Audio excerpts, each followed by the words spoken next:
Hey, hello there, it's RJB from RJB TV, and today we are looking at a best of something set between the players DOROMI and Lucky Bag. Maybe I showed those title screens a little bit too fast, the names, DOROMI and Lucky Bag.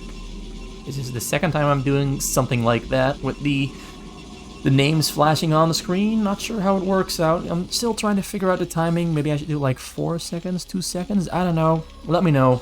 Was that too long? Too short? That aside though, here we've got DOROMI on the olive green Terran. And Lucky here on the red Protoss. I changed the colors, now it's a blue DOROMI. I find the navy dark color that Lucky Bag is currently on a little bit too difficult to see here on the production supply APM minerals tab there on the top corner. Also can be a little bit tricky to see on the minimap, so we're going with red. Now to introduce both these players, we've got DOROMI here, who is an ex-semi-pro slash top-level amateur player who's played in the ASL. He is very fast, very aggressive. It's a very specific playstyle. He's kind of an all-in, gotta go hard kind of player. He's got great control, amazing micro-macro, and great build orders as well. He really knows what he's doing. But I feel like he has a weakness that is kind of similar to Lucky Bag's weakness. Both players at some point somewhat start playing on a low economy, and they have almost nothing to fall back on when things go wrong. They just kind of tend to run out of money at some point. No matter what race they're playing, at some point, the money in the bank is just kind of gone.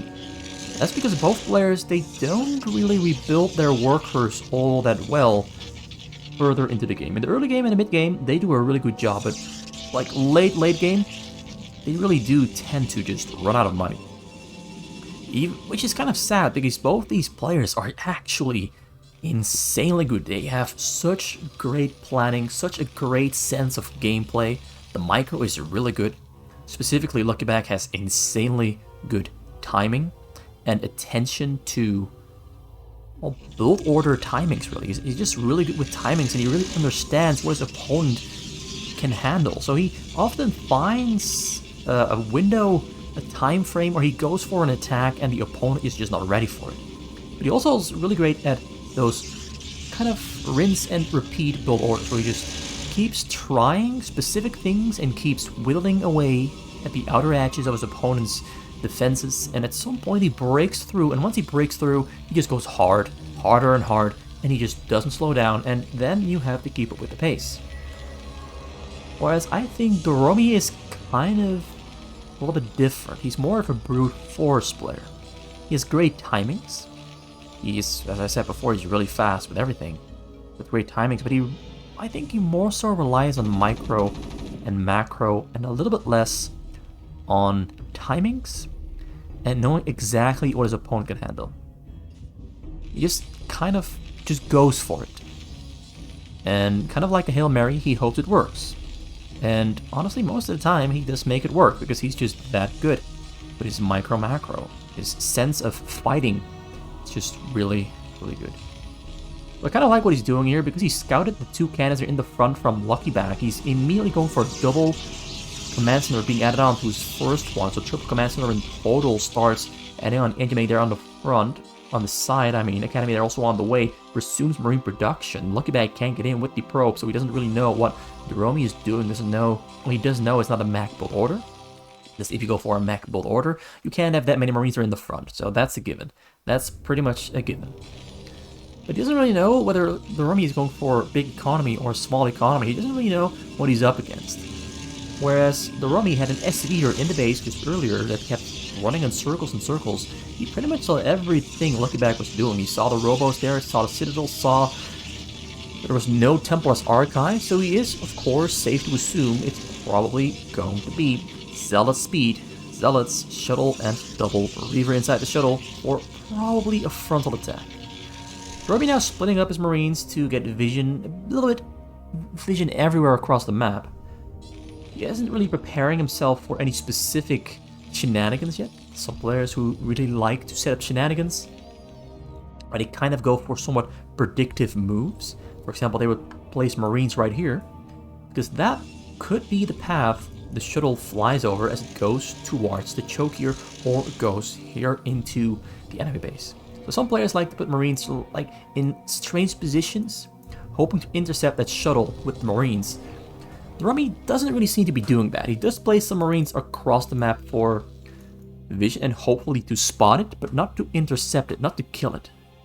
That's a small little detail that I notice here that DOROMI specifically isn't doing, but that some other players do like to employ or use. So shuttle speed, they're on the way. No level 1 attack there from Lucky Back. He's making no zealots yet either. He's going for the double Reaver. Usually around this time, I was expecting zealots. He went for a very fast 4 gateway, but it's just going to be a single shuttle Reaver flying across the map, going for the frontal attack. It's flying to the front. Marine's not going to spot out the shuttle because it's taking a different path than you would expect. Though the rope there does go to the side, might get spotted out there by the Marine. Definitely got spotted out.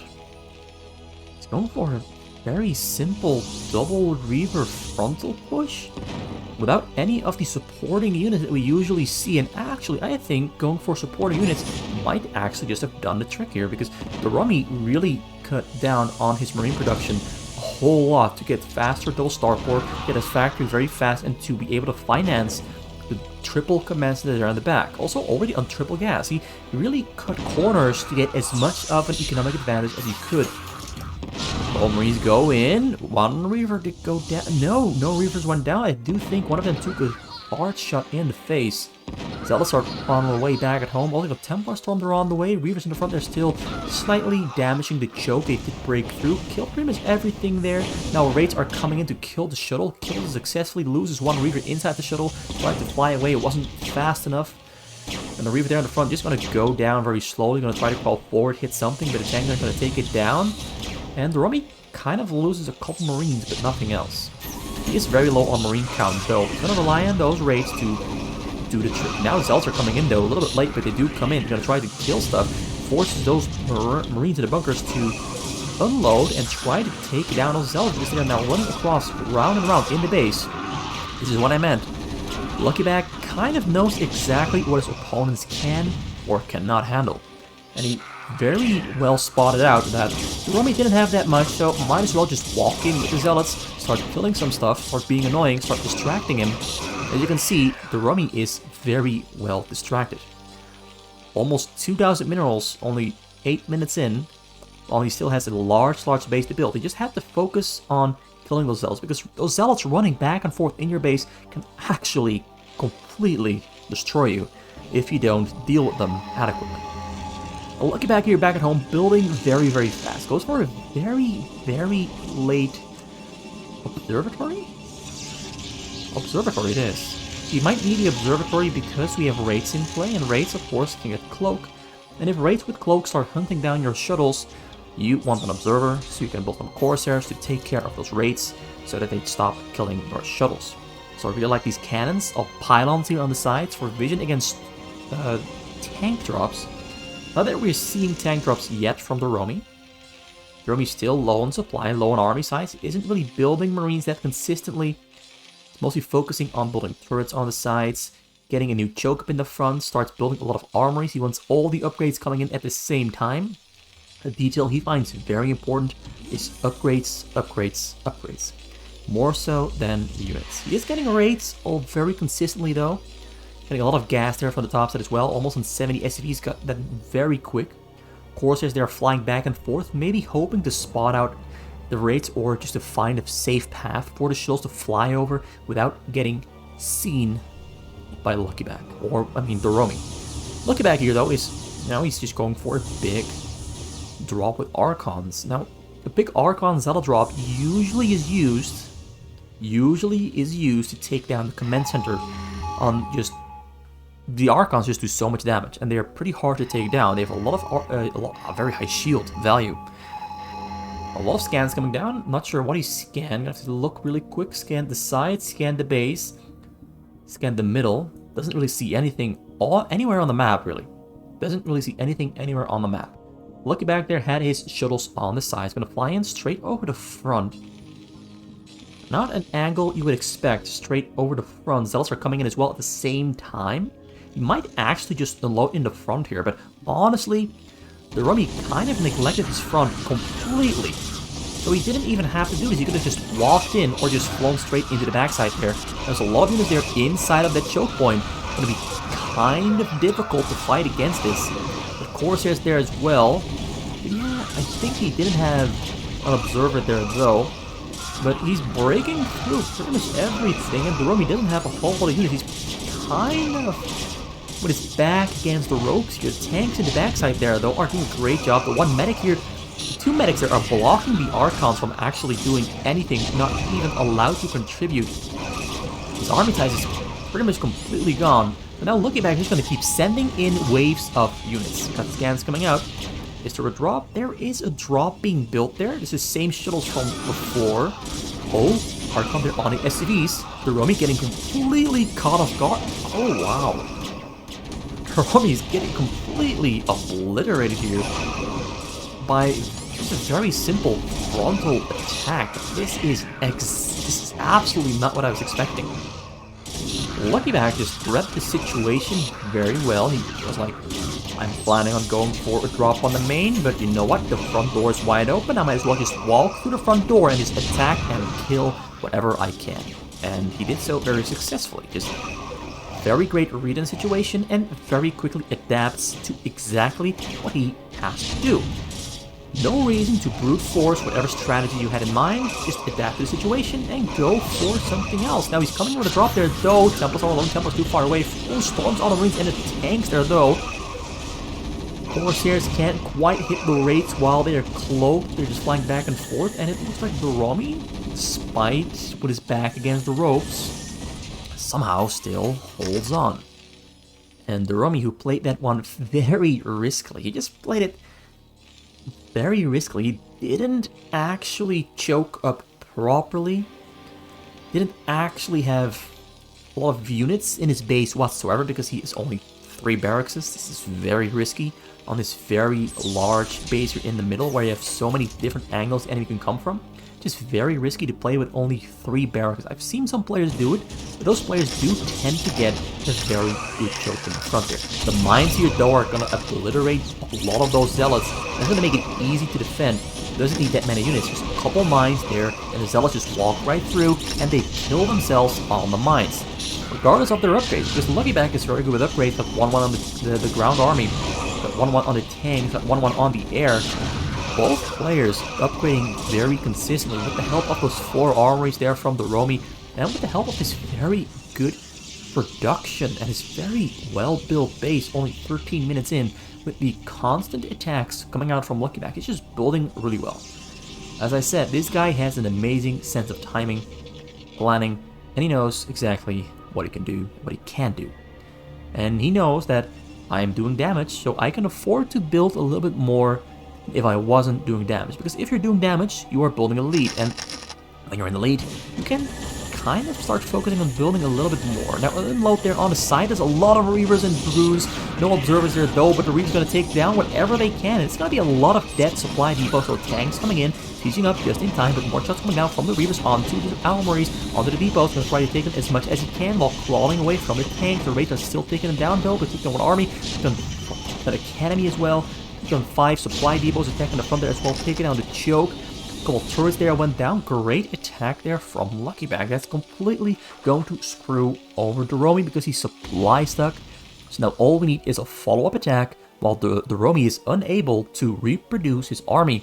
He really has to build a hard wall this time. He really needs that hard wall. Without the hard wall, those units are just going to walk in without any trouble whatsoever and actually start killing units without being punished for it. Now, observers are arriving on the scene. I like the inclusion of observers because Lucky Back has been noticing that those raids have been holding him down from killing DOROMI. So now we've got observers. Zealots do break through, but a couple of them did go down, but now they're on top of the tanks. Monkeys are protecting the tanks as well as they can, but the tanks are mostly shooting on the tanks and killing everything they can. It's a very good frontal attack once again, but we have supply depots being rebuilt there on the sides. One more command center on the side as well.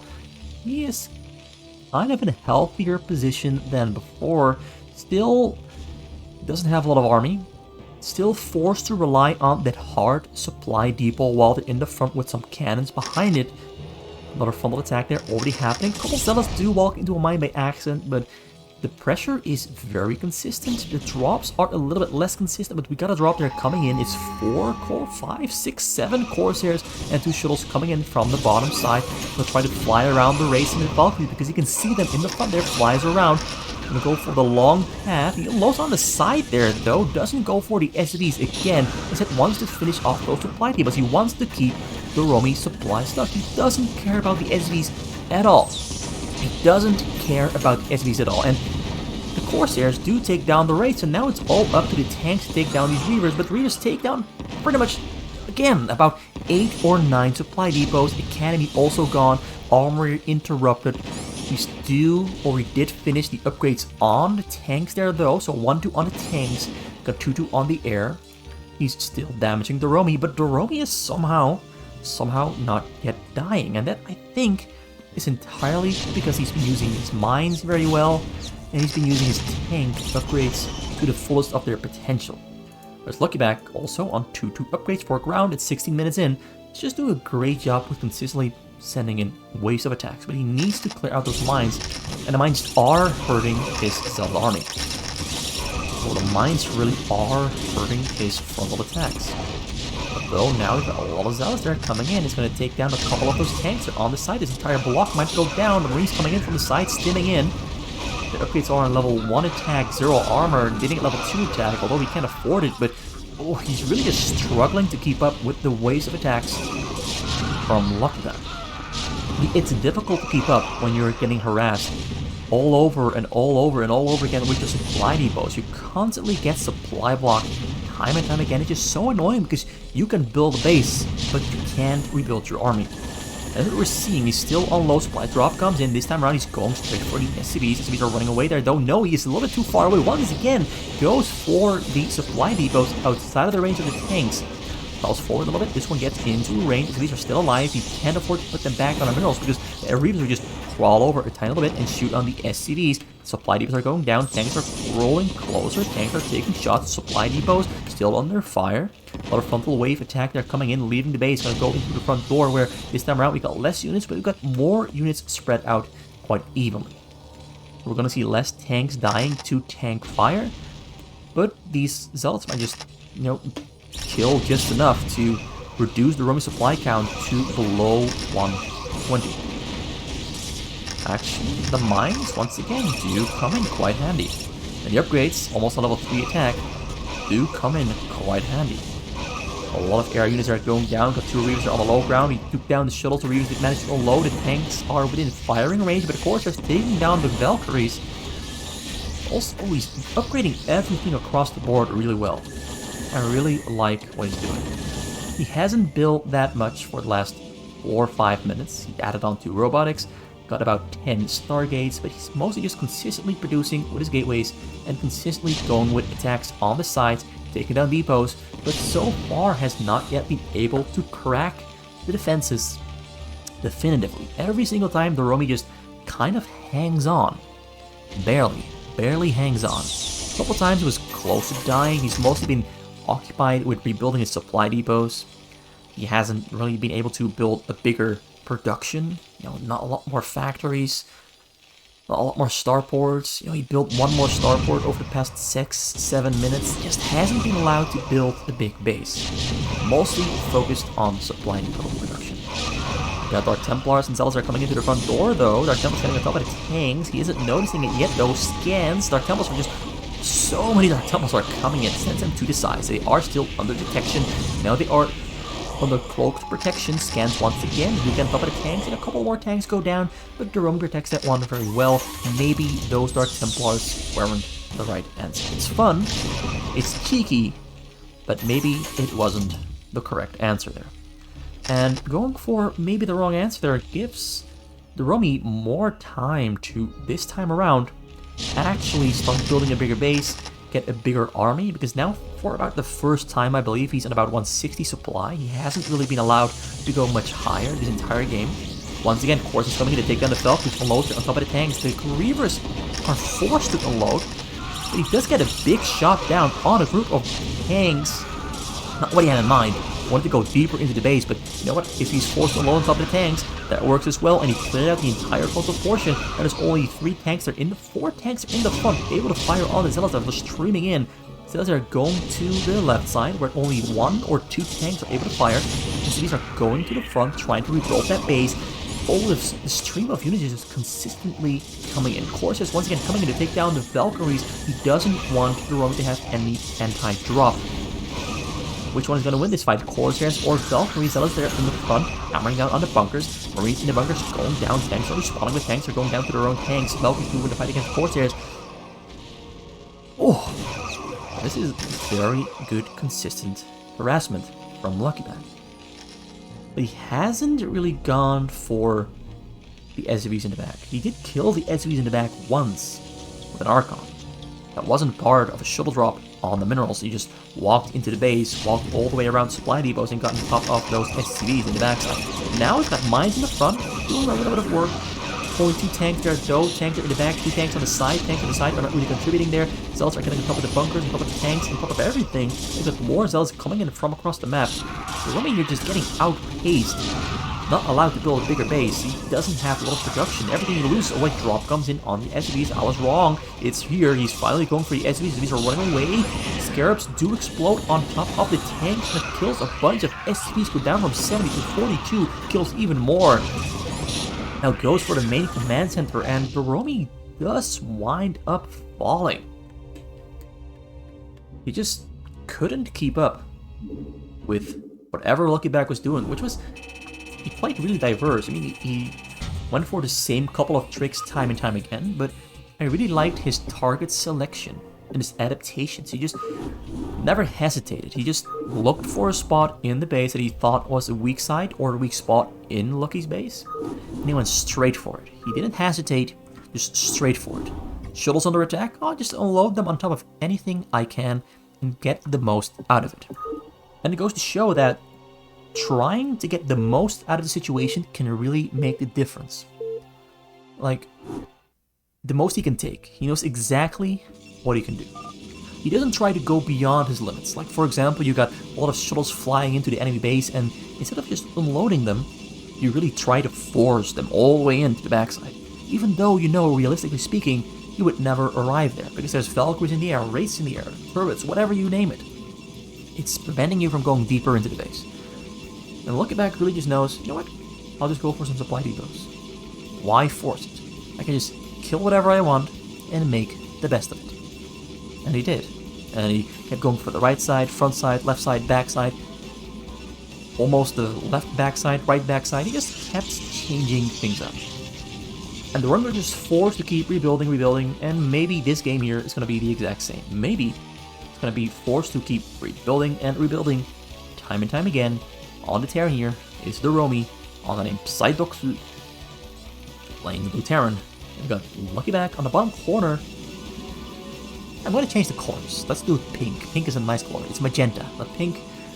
It's Luckyback here on the magenta Protoss on the bottom right of the map. Alright, let's get in there. Looks like DOROMI is moving away from his Marine heavy build order from last time, although he didn't make that many Marines. So he's going back to something he believes in a little bit more. Something he's more comfortable with because he is mostly a 2v2, 3v3 player. And at the very highest level of 2v2, 3v3 in the Korean community, they go for vultures, factories, not really barracks. So he's going for a mech build order. Goes for supply depot on 8 supply and a gas on 8 supply, and then of course a barracks on 10. And then of course once the barracks finishes, you can build 2 factories at about the same time. He's got about 200 minerals, 400 minerals, about 200 gas, builds 2 of them at the same time. Some players stop mining gas right here, right now, get more minerals into the bank. He doesn't want any of that. He wants all the gas, and he's gonna just keep those SVs on the gas and stay with 2 factories. They're pulling them off. it gives you a lot more minerals. It gives you a lot more minerals because instead of mining with... Oh, wait, he's doing it right now. He's doing it right now. So he goes for 150, or just keeps one on there. And the difference is, like, you've got 8 mining, now you've got 3 more. So now you've got 11 mining in total. Keep them 2 on there. It's just a lot less minerals coming into the bank. Minerals that you might need. Because the one downside of this max build order is that you're kind of broke at some point. You got a really strong opening, you go really hard at the start. Really hard, really fast. A lot of fighting power, because you've got mobile units with damage that are specialized at something. Unlike Marines. You can micro zealots, you can micro dragoons, you can go for attacks, go for pushes, you just have the upper hand. Up until you reach a point where you kind of run out of money. You really do. So 2 machine shops there are being added on, 2 factories there are producing their vultures back there flung to the front, 2 marines are in the front to see what's coming in. Looking back, went for a more traditional build order, went for pylon, nexus, forge, pylon, gateway in the back, 2 cannons in the front, this double gas, cybercore, triple gas. It's a lot of gas. Maybe even more than he needs. 1 robo there, he doesn't build it right here, he builds a little bit further away, a little bit safer. Most players, they just throw down their robos here. Sometimes they lose them because the enemy just breaks through the front door with marines or with a tank push very early on. But then you lose the 2 robos and you lose your dropping ability, but also you lose your ability to make reavers, and reavers are just a time-tested option against frontal pushes. As long as you can micro the reaver with a shuttle. And it looks like Lucky Bag wants to keep that option on the table, so he puts them right there instead of in the front. I like that optimization. I like it.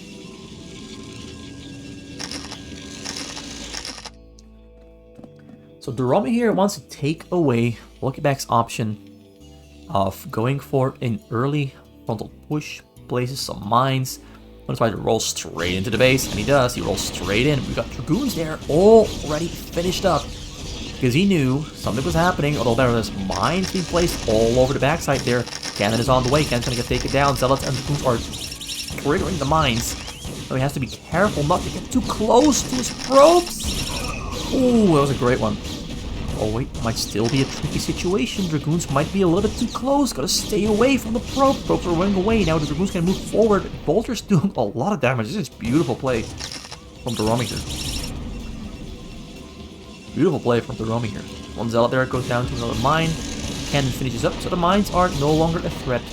Probes are still almost all alive. I think he lost about 7 or 8.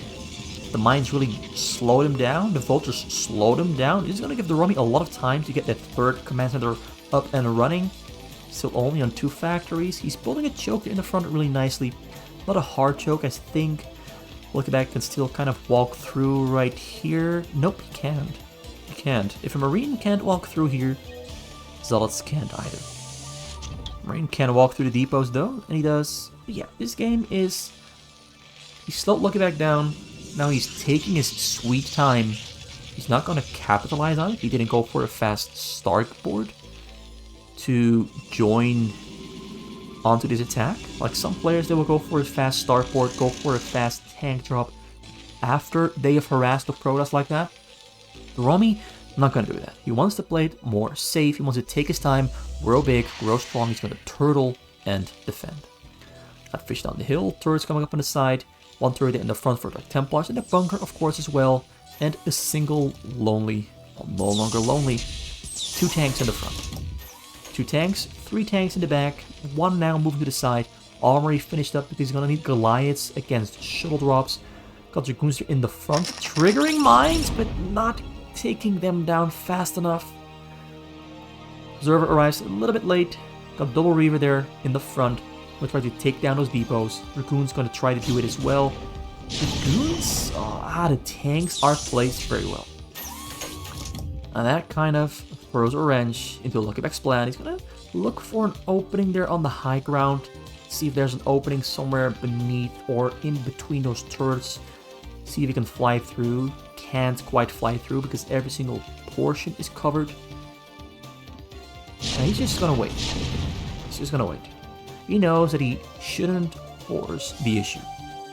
No point forcing it if there's nothing to be gained from it. Only things to be lost. Tries to get in, the observer can get in. Spot there's only 3 tanks there though. And how many marines are in the bunker? 4 of them. Already got a level 1 attack, getting 2 more armories for air attack and ground armor. Got 4 Goliath in the back, Karen booster on the way for Goliath range. So this is going to be his anti-drop. Tanks in the front are going to be his frontal defense. Observers move to the sides, just getting a little bit more vision, see if there's something beyond the hills to take care of. Back at home, he's still just rebuilding his probe count and getting a very diverse profile of technology. Templar's Archive, getting upgrades as well, only one forge at the moment though. Getting a couple more gateways. He is not yet going, he's taking a lot of time to go for an attack. He's just taking a lot of time. But do keep in mind, he got slowed down, so time is what he needs. Both players need time. Lucky Bag needs time where he isn't getting harassed. So maybe DOROMI going for a fast starport would have been the best option just to slow down Lucky Bag even more. Because now he's giving Lucky Bag the opportunity to grow bigger and stronger. Strong and big enough to maybe attack and deal real amounts of damage. Or to survive a counterattack from DOROMI. But both players, I don't entirely agree what DOROMI is doing, but he's way better than I am by a couple magnitude. He's like 10 times better than I am. But do I agree with his choice? He's giving Lucky Bag a lot of time, and if there's a player who can still find ways to win despite getting slowed down, it is definitely Lucky Bag.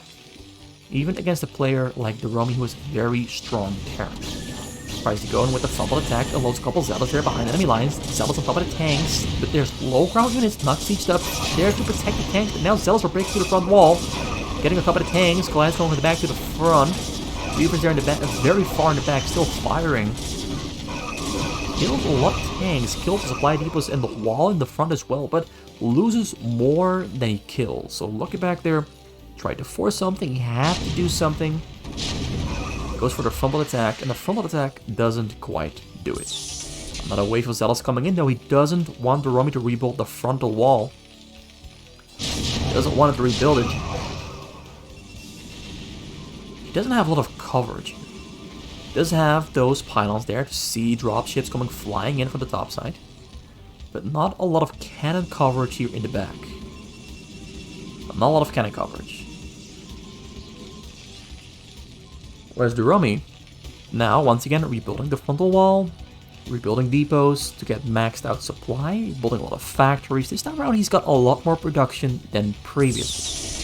Slowing down Lucky Bag has really opened up the opportunity for DOROMI to comfortably build a base, grow stronger, larger, richer, and maybe reach a point where he can more easily defend himself than in the previous match. In the previous match, he was just always behind on Lucky Bag. This time around, he might actually be in front. I mean, he's got more SCVs, he's got more army. He's definitely ahead of the curve compared to Lucky Bag. Lucky Bag is pretty far behind of the curve. That is a given. I mean, it doesn't take much to confirm it. A lot of Stargates here though, still keeping up production. Only 2 robos, the third one coming in. Got a small little shuttle drop there with 4 shuttles flying across the right side, going to the top side, going to the left side. I'm gonna try to fly in over this weak top right corner of the DOROMI's base. It's always basically the easiest part to fly in on. Because you've got the supply depots there, it's a little bit harder to move your units there to target fire on the shuttles. But he just Goliaths there with range. And he has the engineering bay there a little bit to the side. You can see it flying in. Will his 111 Goliaths fire on the shuttles? Nope, they don't. One of them just go down. He's all running away at the same time there, though. Zealots are on the scene. I don't think there's Templars still there. Raids are coming into the top side. They're ready to take them down, ready to protect. Might lose the scan there because the Zealots are stuck behind the scan. Scan goes down. He's arriving back at home as well, and that dropped the Chiefs pretty much nothing. Very good pull there. And Lucky Bag, he has to try something. But frontal attacks are definitely not gonna happen. There's just too many tanks with 1-1 upgrades, soon to be in 2-2, because you got all those upgrades running for his air and ground army. Raids flying across the map, looking for shuttles to intercept, places them on a pretty good spot there. Frontal attack is coming in. He wants to mix things up. Marines are distracting by accident though. Shuttles changing direction, not quite sure where to come in from. He might have spotted those raids. Scans coming in all over the place. Tries to scan the front, but he just misses. The raids, he just misses them. But Lucky Bag changes direction. Now he's on. Oh, Lucky Bag tries flying back and forth so much that he, in the end, did get caught out. Tries to kill the race by attacking his own Corsairs. Like, ooh, nice stuff. Comes in with a frontal attack as well. Frontal attack just killed a couple of stuff. A couple of tanks, depots, bunker. But you know what? This is kind of nothing at all. Almost as if he killed nothing at all. And the DOROMI now, soon hitting 2-2 on his tanks, moves out. Moves out while his raids are hunting for shuttles, leaving over the bottom side. Comes in from the right side, finds some shuttles. He's gonna assume that he's just gonna kill those shuttles, and he does. Kills the shuttles, but a couple shuttles already left the base. So there's a drop coming in that DOROMI is not expecting. He's under the impression he already killed the drop. Goes straight for the pylon, sees the Corsairs, flies away with the raids. Base gonna reconverge with the army. The Goliaths are in the air. Gonna try to at least take down the raids with the Corsairs, otherwise the Corsairs are just gonna be useless. Drop comes in there from the top, bottom, left. A lot of first there, but the shuttles do make their way in. Only 2 tanks are in the back to defend. Zealots are on the scene. Templar there as well. Dodges the storm, loses 20. Now there's Zealots in the back, and no units in the back, and those Zealots are just going to kill whatever they can. Enemies are running away. A couple of tanks are running to the backside there, trying to defend, but also a push happening there at Lucky Bag's choke.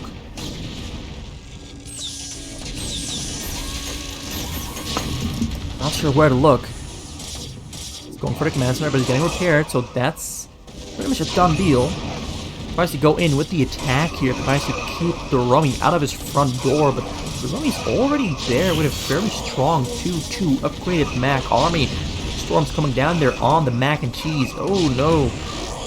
Loses most of his tanks and Goliaths, with more is coming from across the map. He's going to reinforce really quick, but there's gateways here at home.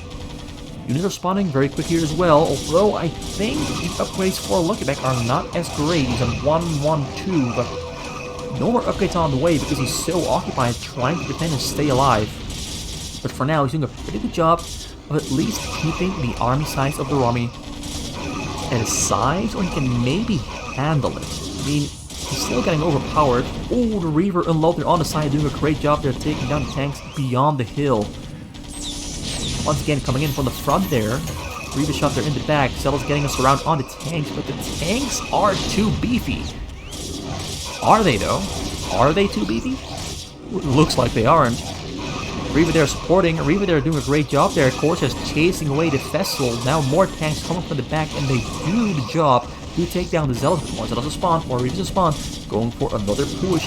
This time around, look at how many vultures, tanks are coming across the map from the DOROMI's base. He's now getting level 3 weapon and armor for both his tanks, vultures, Goliaths, and air. He's just very far ahead with the upgrades compared to Lucky Bag, who's just hanging on for dear life. He's hanging on for dear life. The vultures from the early game actually slowed him down so much that he never managed to recover. Well, he was always behind on the run. Always behind on where he wanted to be. The DOROMI is just very calmly walking through the front door, having no troubles whatsoever. Goes into the corner there, finds a couple mines to place. Tanks are sieged up. We've got a lot of units. Oh, Dark Templars are on the way, but there's turrets in between those tanks. Dark Templars are not an issue. Mines also triggering on the Dark Templars. Scans the Dark Templars in the front there just to make sure they die before they even arrive near the tanks. Keeps rolling forward. This is looking ugly. Looking very beautiful for the DOROMI. For Lucky Bag, this might just be the end of the line. Just be the end of the line. Corsairs still flying back and forth, hoping there's something in the air to kill, but no, there's nothing in the air to kill, really. Getting more upgrades now for his Gateway Army, but it might be a little bit too late for that one. The tanks are already in the base. The mines are also there. Pretty much every single Zealot that spawns either runs into a mine or gets taken down by tanks from afar. Carriers are on the way there, though. It's the last desperation effort. It's the last desperation option. The carriers on the way, but they still have to build interceptors, and most of the carriers are still in production, while the tanks are now already taken down the gateways. Very consistent production from the DOROMI here, from a very pretty base. Very neatly aligned. He's just doing what he needs to do. That is putting up very consistent macro pressure going across the map. Valkyries arriving there as well. The carriers, not really much of a problem anymore. The Goliaths were also already there. The Goliaths do great against carriers. Now the carriers getting taken down by the Valkyries while they spawn and trying to run into safety. Of course, he's there as well. He's now going to try to fight back, but there's still no interceptors on the carriers. Still no interceptors on the carriers. Just look at them. The carriers have nowhere left to go. They're just like fish in a barrel. Fish in a barrel. And they do get taken down. Eventually, the tank's still crawling bit by bit. I think by now, the GG is called. And Lucky loses game number 2. DOROMI gets his revenge. This time around, he sets the pace. He decides what happens. Not Lucky back. He turns the tables with a very simple Vulture run by. And honestly, Lucky back should have seen it coming. He should have prepared a blockade on the front to keep those Vultures out. You can't just leave your front, even though you have 2 cannons, you can't just leave it wide open. You just can't. You can't just leave it wide open. So that's it for today. 2 games as a start to this very long series between Lucky Back and DOROMI.